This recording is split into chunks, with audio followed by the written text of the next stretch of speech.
मधुपुर विधानसभा रे by election हुई लगित और नित सानाम पार्टी रेन कमियों को जितकर लगित ते आको कुरुमुटुर को छुटाव कना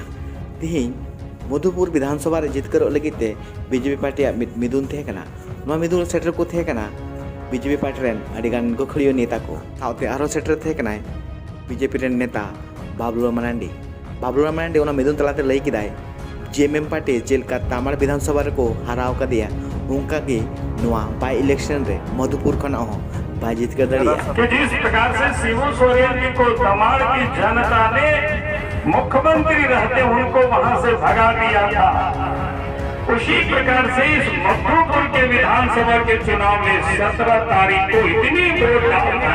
कि 2 तारीख को मंत्री को त्याग पत्र देना पड़े। हम यही कहने के लिए आया।